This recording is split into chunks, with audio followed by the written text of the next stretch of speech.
40 years of campus, hobby clubs, student mentoring, eco-friendly campus. KL, deemed to be university.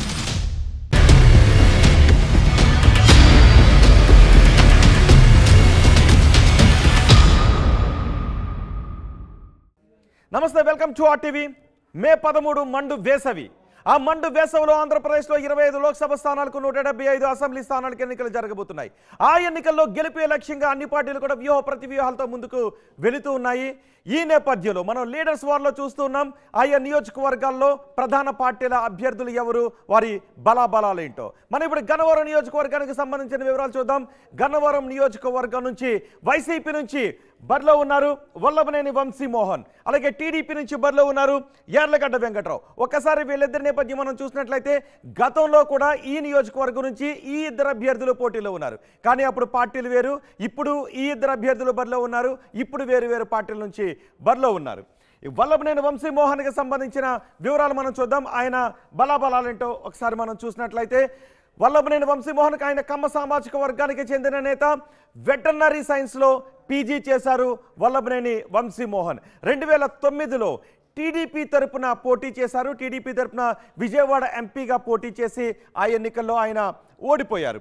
ఆ తర్వాత 2014 ఎన్నికల్లో గన్నవరం నియోజకవర్గం నుంచి టీడీపీ నుంచి ఎమ్మెల్యేగా పోటీ చేసి గెలిచారు. 2014లోనూ ఆయన టీడీపీ నుంచి పోటీ చేసి ఎమ్మెల్యేగా గెలిచారు. ఆ తర్వాత టీడీపీ నుంచి ఎమ్మెల్యేగా గెలిచిన తర్వాత వైసీపీలోకి వచ్చేసారు, వైసీపీలో చేరారు. ప్రస్తుతం వైసీపీ నుంచి టికెట్ తెచ్చుకుని వైసీపీ అభ్యర్థిగా గన్నవరం నియోజకవర్గం నుంచి పోటీ చేస్తున్నారు వల్లభనేని వంశీమోహన్. ఇక టీడీపీ అభ్యర్థికి సంబంధించిన వివరాలు కూడా మనం చూద్దాం. టీడీపీ నుంచి యార్లగడ్డ వెంకట్రావు బరిలో ఉన్నారు.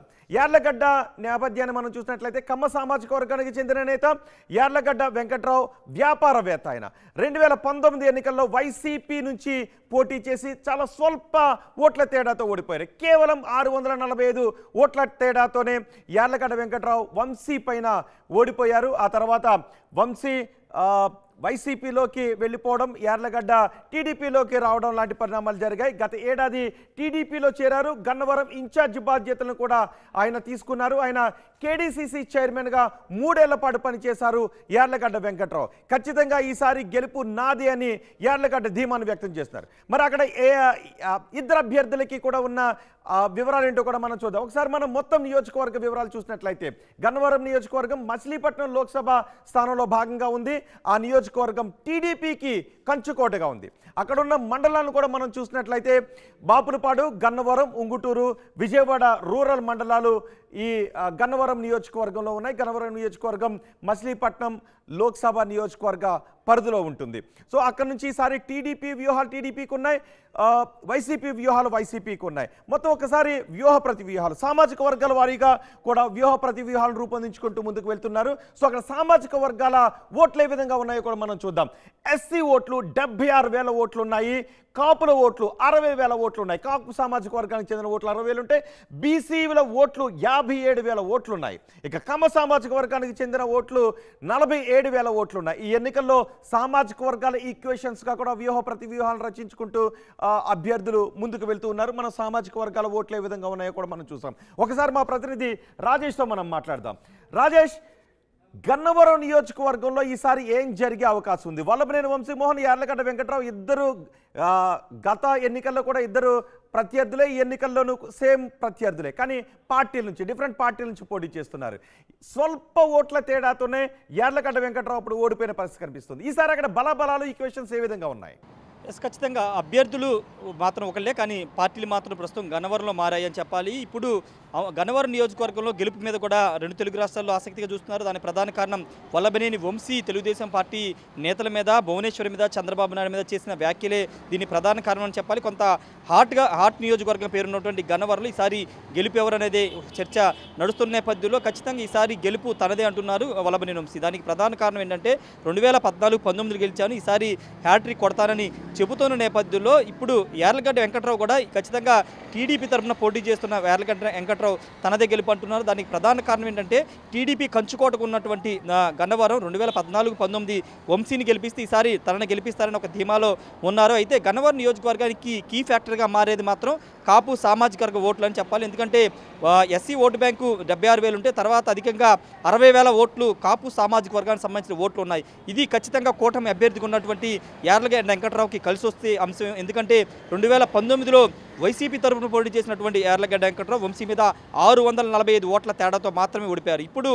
ఇప్పుడు వైసీపీ నుంచి టీడీపీకి వచ్చారు కాబట్టి 2019లో టీడీపీ ఓటు బ్యాంకుతో వంశీ గెలిచారు కాబట్టి ఆ ఓటు బ్యాంక్ అనేది అలాగే ఉంటుంది. అదనంగా జనసేన ఓటు బ్యాంకు కాపు సామాజిక వర్గం ఓటు బ్యాంకు కలిసి వస్తుంది కాబట్టి ఖచ్చితంగా తాను గెలుస్తారనే ధీమాలో యార్లగడ్డ వెంకట్రావు ఉన్నారు. అంతేకాదు యార్లగడ్డ వెంకట్రావుకు సంబంధించి ఇక్కడ అనుకూలించే అంశం ఏంటంటే దుట్టా రామచంద్రరావు కీలకంగా ఉండబోతున్న నేత గన్నవరంలో ఆయన 2014లో వైసీపీ నుంచి పోటీ చేసి 10,000 ఓడిపోయారు. అప్పుడు గన్నవరంలో వల్లభనేని వంశీకి 10,000 ఓట్ల మెజారిటీ వచ్చింది. ఇప్పుడు దుట్టా రామచంద్రరావు ఎవరి వైపు ఉంటారు, యార్లగడ్డ వెంకట్రావు వెనుకుంటారా వంశీ వెనుకుంటారా అనేది ఇప్పుడు తేలాల్సి ఉంది. ఎవరి వెంట ఉన్నా ఖచ్చితంగా ఆయన కలిసి వచ్చే అంశంగా ఇక్కడ కనబడుతుంది. కాబట్టి ఇప్పుడు కాపు సామాజిక వర్గం ఓటు అనేది గన్నవరం నియోజకవర్గంలో కీలకంగా మారిపోతుంది. ఎందుకంటే 2019లో విడివిడిగా పోటీ చేసినటువంటి తెలుగుదేశం వైసీపీ జనసేన విడివిడిగా పోటీ చేసిన సందర్భంలోనే వెంకట్రావు 645 ఓట్లు స్వల్ప మెజార్టీతో ఓడిపోయారు. ఈ నేపథ్యంలో ఖచ్చితంగా తాను గెలుస్తానని చెప్తున్నారు. కానీ వంశీ మాత్రం చాలా సైలెంట్గా తన ఎన్నికల ప్రక్రియను పూర్తి చేస్తున్నారు. ఎందుకంటే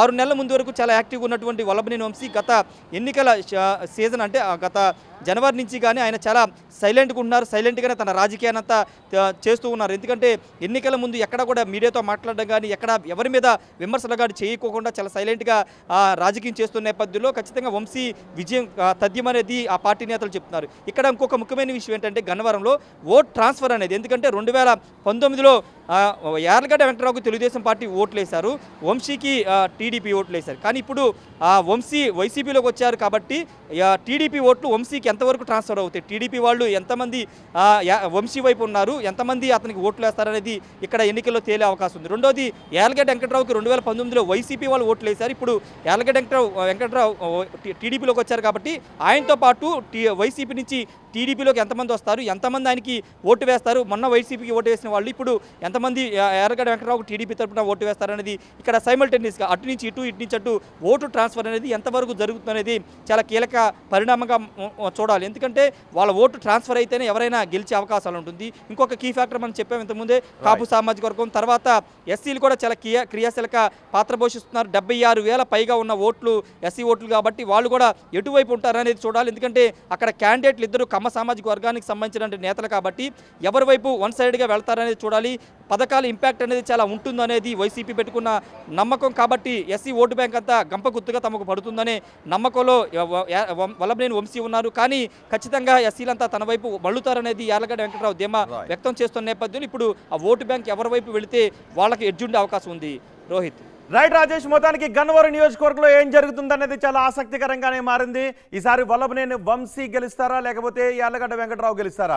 ఎవరు గెలిచినప్పటికీ కూడా రెండు పార్టీలకి ఒక రకంగా హ్యాట్రిక్ అవుతుంది. ఒకవేళ వల్లభనేని వంశీ గెలిచినట్లయితే ఆయన హ్యాట్రిక్ ఎమ్మెల్యేగా ఉంటారు. అలా కాకుండా టీడీపీ గెలిచినట్లయితే టీడీపీ హ్యాట్రిక్ నియోజకవర్గంగా మారే అవకాశం ఉంది. మరి మే 13వ తారీఖున ఎన్నికలు జరిగితే జూన్ 4వ తారీఖున ప్రజా తీర్పు ఏ విధంగా ఉంటుందో చూద్దాం.